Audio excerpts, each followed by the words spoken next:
beginning Chodesh Sivan, which is a very special month, the month of Matan Torah. So I want to talk a little bit about what the month represents and how we could prepare ourselves to experience and to go deeper into Shavuos, into Matan Torah. So first, I'm going to give you a little bit of a context, then we'll go a little bit more into the details, and then we'll go back to the idea. So in general, everything, it's Chazal tell us, as Moshe, that Klal Yisrael, the people of Israel, left Egypt by Kesharis in the right exact time, which means that everything that happens on a seasonal level also is true on a deeper level, which means that, like the sages tell us in the Medrash in Tillim, that we went out of the month that was not too cold and not too warm. It was a perfect time to go out. So in general, in the world, especially in the Western Hemisphere, the idea, and in Eretz Yisrael, in the land of Israel, when Nisan comes along, which is the beginning of the spring months, after a long winter, people feel renewed. Everything is starting to blossom, and the flowers are blooming, and the birds are chirping, and it feels like a new renewal. So this idea of this ischachos, this idea of this renewal, represents the going out of Egypt, literally that we went out of Mitzrayim. Historically, we left Mitzrayim during the month of Nisan, because Nisan represents this time of this new renewal of ischachos, that we're leaving all our constrictions and limitations, everything that's pushing us down and holding us back, and we're going, and it's a chesed, it's a kindness of Hashem that's taking us out of Mitzrayim, out of our constrictions.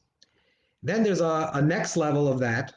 So this is what happens during the month of Nisan, the month of spring, renewal, hischachos, the going out of Egypt. Then comes along the month of Iyar, which we are up until this present moment in the month of Iyar, which the month of Iyar follows the birth, the beginning, the birth that we say, the birth of Klal Yisrael that happens during the month of Nisan. Now comes the month of Iyar, which is all about the time of counting the Omer, which the idea of the counting of Omer is we're counting. We're individually counting every single day as its unique day. Every day is unique, and it's a countdown to get to Matan Torah. So the idea of generally of counting, and you say today is 1, today is 2, today is 3, is to give honor, to give cover to every single individual aspect. So whereas as the first month of the year, Nisan, represents a state where before we're becoming individuated, before there's a tzura, there's a form of the person. In the month of Iyar, it's where we're starting to develop our personality. And therefore, because we're starting to develop a personality and the self is emerging, therefore we have to also do the idea of the inner work of working on our midos, working on the attributes that we're dealing with during the month of Iyar. Then along comes the third month with the month of Matan Torah. So Matan Torah was specifically given in the third month, and the Gemara mentions in Shabbos many different things that are connected to 3. That 3 represents a unity between opposites. That it's the Eroin Tisloi, the Gemara says, sages tell us that it's a Torah of 3 that was given to a people of 3 on the third of the days of separation, which is the idea of 3 is that there's 1 is a singularity, 2 represents individuality, and 3 represents a unity. So unity is a higher level because unity represents when there are 2 and the 2 are connecting. So it's the month that represents the connection between heaven and earth, the month that represents the relationship between Klal Yisrael and Kadosh Baruch Hu, between us and Hashem that gave us the Torah. And in the spheres, when we talk about on a more mystical level, so the month Chodesh Nisan is connected, like the Psikta writes, Chodesh Nisan is connected to Avram Avinu, which is Isha Chesed, and Yitzchak and Iyar, which is connected to Gevura, is the idea of individuality, which is connected to the Chodesh Iyar.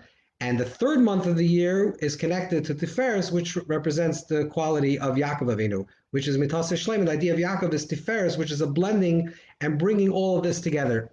So this is the idea of the sequence of the months, that it's progressing. It's progressing from a place where we start off where it's a chesed of HaKadosh Baruch Hu, which we don't feel deserving of being gifted freedom. But the freedom is a gift to us. That's why Pesach is called Pasach, which means to jump over, to skip over, which means that the month of Nisan represents a time when Hashem takes us out of our own personal Egypt, b'chol dover doy, b'chol yom v'yom, like the Tanya says. Not only every generation, but every day a person has to imagine themselves going out of Egypt, of their own constrictions and own limitations, and own place of stuckness. that Hashem gifts you this. We leave the winter months, which represents the time of darkness and less light, and all of a sudden we're gifted the gift of freedom. That is the month of Chesed, the month of going out of Egypt. Then comes the second month of Iyar, where we're starting to express our own individuality, our own separation, where we're saying, okay, now that we're gifted this gift, what does it mean for us? How do we receive that gift? And we're working towards the month of Sivan. So the idea is, like the Medrash in Tanchuma also tells us in Parashat Azina, where it talks about the different zodiac signs of the month. So the Medrash says that the Chodesh Nisan is connected to the Tleh, to the Arius, which represents a meek animal, like a lamb, something that's just passive.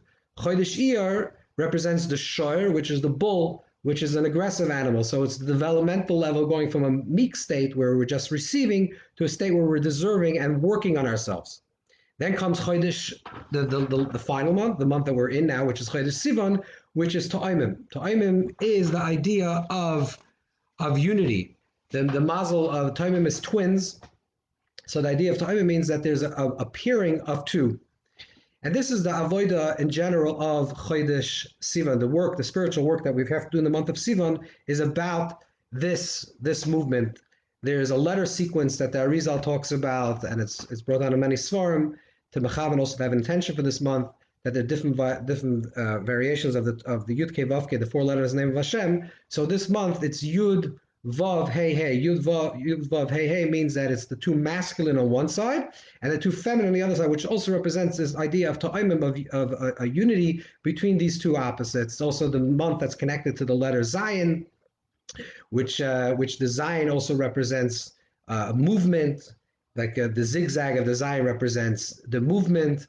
It's also connected to the chush, the sense of the month that is connected to walking, to movement, but the movement in contrast to the movement of Chodesh Nisan. Let me just try to unpack this a little bit. What this actually means is like this: that in the month of Nisan, what happens in the month of Nisan is that where Hashem comes to us, to Klal Yisrael, and gives us a gift of freedom.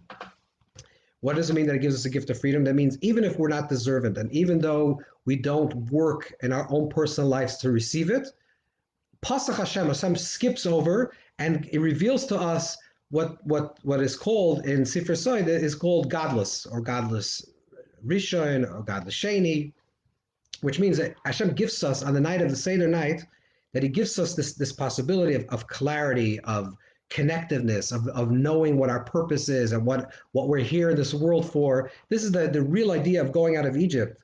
Is not just that we leave physically Egypt, that Egypt represents a place that we were physically enslaved, but Egypt also represents that we recognize that we were idol worshippers. And what the idea of the idol worshippers is not just in our ancestry in the past that we were idol worshippers, but it means that in our life we come from a place that we're stuck and we worship images, and we worship maybe money or power or fame or knowledge or whatever a person is addicted to, whatever type of image that a person's connected to, then a person comes to worship that. And then comes along Pesach, and Hashem says, I'm going to gift you something completely different, something miraculous. I'm going to miraculously take you out of the place of Mitzrayim, the place of constriction, and the place of limitation, and Metzer V'Gvul, and I'm going to gift you this freedom. And you're going to experience Pesach night, when you're going to sit by the Seder. On Pesach night, you're going to sit with your finest clothes. You're going to dress in the nicest clothes possible. You're going to set the table with the nicest china and silver, like halacha dictates that a person should do on the night of Pesach, because tonight is going to be the night that you're going to experience freedom. And that's the way a person sits. And some people have the custom also even to wear a white kittel. There's different customs. It's not a Chabad custom, but it's definitely a custom, a minig yisrael, to wear the white kittel, and that also represents like to wear the white, like the big Kohen Gadol, to wear the garments of the high priest. When the high priest went into the Kodesh HaKadosh and went into the Holy of Holies, which means that on the night of Pesach you're gifted, you're like a king and a Kohen Gadol. You're like a priest, the highest level of the priest, the highest spiritual level that you can reach, and the highest physical level that you can reach. This is a gift that everyone is given at Pesach night. Then comes along the Nefilah. That comes along something that like the opposite of that. which means that on Pesach night we're gifted that, and then comes the avodah, the work that a person has to do with sphira. What is the idea of a person counting the Omer? So Chazal tell us, the sages tell us that the idea of counting the Omer is really it's a countdown and anticipation of receiving the Torah, Matan Torah on Shavuos.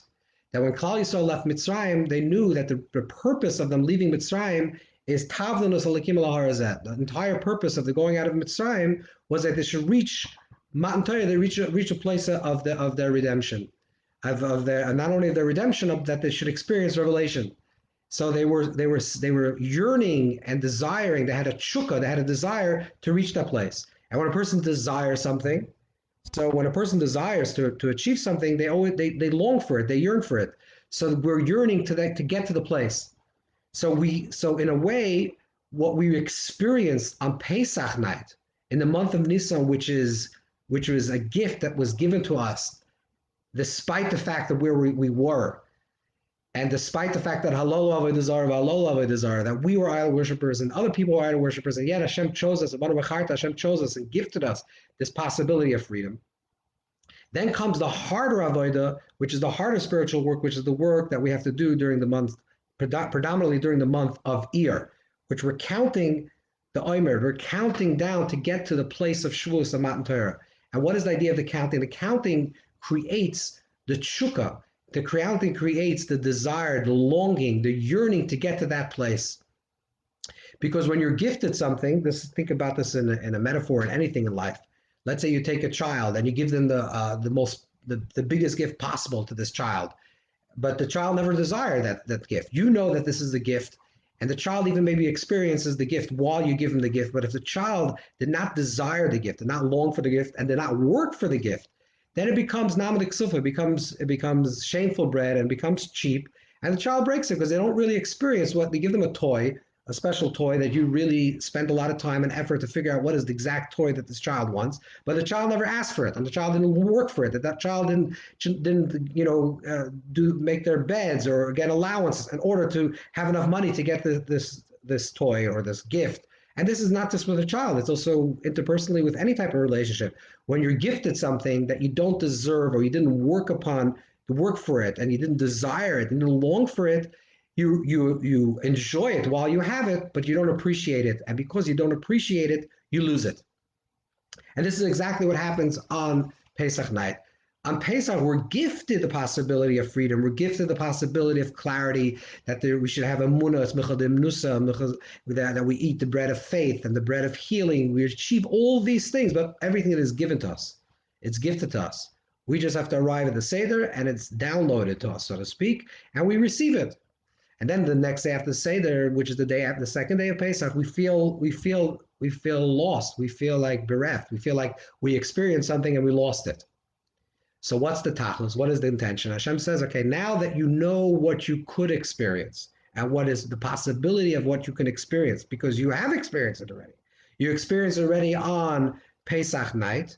Now I want you to desire it. So I'm giving you a taste of what you could experience. And the taste is not actually the full thing. It's just a taste. It's a taste of something that can get even deeper, but it's a taste of something wonderful. It's a taste of sitting on Pesach night by the Seder with your family and sitting and celebrating and experiencing some openness, some expansiveness, and feeling that you're feeling grateful for your life and everything in your life is wonderful, and you're able to celebrate Pesach and feeling spiritually connected and physically well, and God willing, everyone should have that experience, and that's what a person should feel on Pesach night. And then you feel like you had something and it was lost. And Hashem says, that's exactly what I want from you. I want you to feel that loss. I want you to feel that absence. I want you to feel and create a tshuka, a desire, a longing. So so you should achieve something on your own. So the gift should not be just a gift that you squander, that you lose because you just experienced it and it was not something that you worked on your own. But I want you to experience it really, and I want you to make it in an integrated way. This is the idea of tiferes. This is the attribute of Yaakov. The difference between chesed and tiferes is chesed is that it's just about chazdal. The giver is giving to the poor. And the poor doesn't necessarily desire it or want it or receive it correctly. The idea of tiferes, which is compassion, is the idea of the blending of the giving and the giver and the receiver.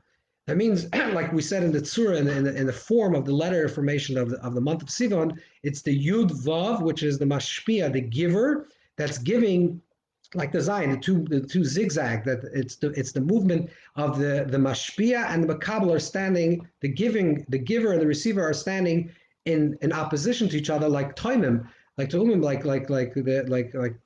that are looking at each other to receive, one to receive and one to give.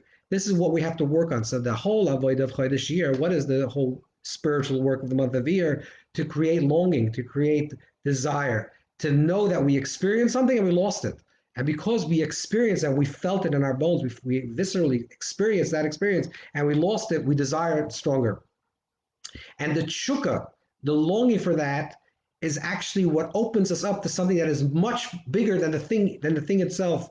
Godless Reshoring, Chazal tell us that it's greater to serve a Talmud Chacham, a righteous person or a wise person, a rabbi, and is even greater than the learning, because the learning itself, when you're learning something limited. But the tshuka, the shimusha, when you're serving someone and you're desiring to be close to someone and to something, this is what all this process is about, to get to that place. The longing creates this infinite desire that you experience something, and now you want to re-experience it from a deeper level. This is the movement that we're being created throughout the month of Iyar through counting the Omer. We're counting, we're getting closer and closer and closer. Then comes Rosh Chodesh Sivan, which is tonight, the night of Rosh Chodesh Sivan, which Vayichin Sham Yisrael, that Klal Yisrael finally reached a place where now Ki'ish Echad B'Leiv Echad. Ki'ish Echad B'Leiv Echad means like one man with one heart, which when we started off in the process of Nisan, when we started entering into this process, we were just like a meek sheep, and we were just like a child that's just being born. Lakachtem goy mekarev goy. Hashem took us out, like a infant that's just being born, like a fetus that's just being born. So that was we were in a state of bittul. We were in a state of nullification. There was no real I yet. The I of self was not yet fully emerged. Like, for example, that's why we don't eat chametz on Pesach, chas v'shalom, because the idea of chametz represents the inflation of the ego. So on Pesach, there's no ego, there's no self, there's no I. It's just about the presence of Hashem. It's something that's beyond us. It's a chesed of HaKadosh Baruch Hu. It's like the poor man receiving a gift from a rich person when he doesn't deserve it. So all the poor man feels is the rich person. All the recipient feels is the giver. That's the month of Nisan. The month of Iyar is almost the opposite posture. The month of Iyar is we start feeling ourselves. That's the whole avoid of Iyar, is to feel ourselves, that the emergence of the I, of the self, and that's why they cause a separation. That's why sometimes the I doesn't have respect for another person. It's like the terrible twos, when the child is emerging to understand that they actually exist independently from other people, independently from their parents, independently from their siblings, and then they just want I, just me. So if Nisan is the absence of I, and Iyar is the emergence of I, Sivan comes along, and now there's the possibility of the unification between the individual healthy I, the healthy ego, the individual self, in the presence of, to receive the Torah. So Anochi Hashem Lekecha, Hashem gives us the Torah, and Hashem gives us Anochi Hashem Lekecha, Hashem gives every single individual person the Torah. It's not just to receive the Torah as a collective, but Lekecha, Hashem says, I am your God, and I took you out of Egypt. I know that you exist and you have your life and your struggles and your situation and wherever you are in this life and the context of your life. And Hashem says, in that specific place, that's where I want you to encounter me. And that's because that's the place that I encounter you. And that's the real movement. Because after the longing of Iyar, we finally get to a place where Rosh Chodesh Sivan, where Ki'ish Echad B'Leiv Echad, like one man with one heart, which means that there is a ish, there's an individual person, but we recognize that there's a greater whole, and the greater whole, in the language of Chassidus, this in Chassidic language, this represents that Nisan represents the klal. The klal is like the general principle where everything is just morphed into one, and there's no individuality yet.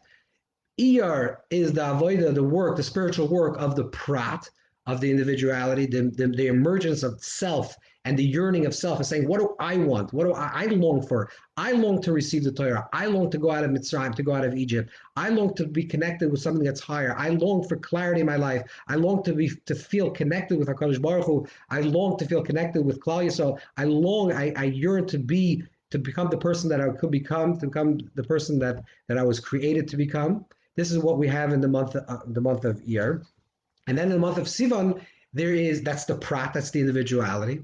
Then comes the month of Sivan, which is the prat that is nichel in the klal. It's the individuality that becomes subsumed within the greater whole. The difference between yachid, a singularity, and echad, which is unity. The singularity represents there is no self. There is no individuation. Everything is just one.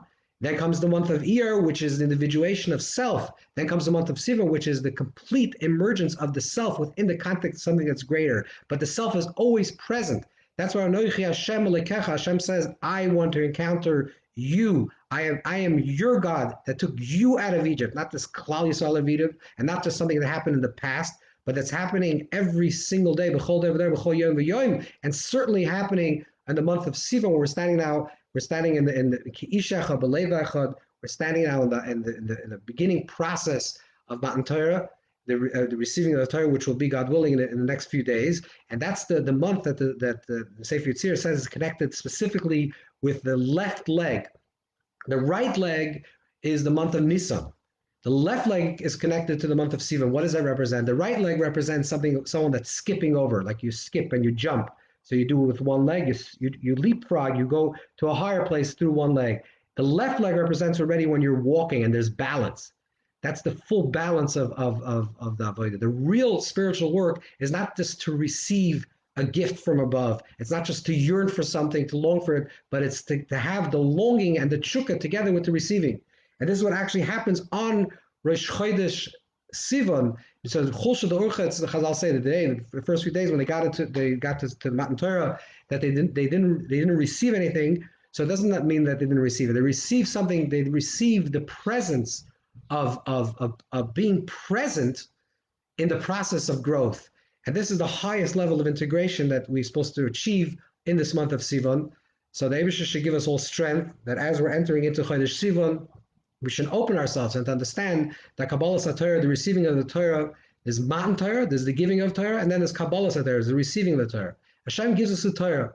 The question is whether we're open to receive the Torah. And that's really the celebration of Shavuos. Shavuos is a celebration, and it's really a celebration of every day, but the Pesach, the door that opens up all the receiving of the Torah throughout the entire year, is on Shavuos. That we should be open, we should have the desire, the longing, the desire to receive the Torah, to receive spiritual wisdom in our lives, to makabel the Torah, to receive the Torah, not only to understand that we're receiving the Torah, besimcha, with joy and expansiveness, and most importantly, also bipnimius, internally, not just to receive the Torah on a superficial level, but to really understand what does it mean in my own personal life to receive the Torah, to live according to the principles of the Torah, and therefore to be connected to the noise of the Torah, to the giver of the Torah, HaKadosh Baruch Hu. Hashem should bless us all, that we should all do the proper achonas, all the proper preparations in order to get to the place that we can receive the Torah b'simcha b'pnimius.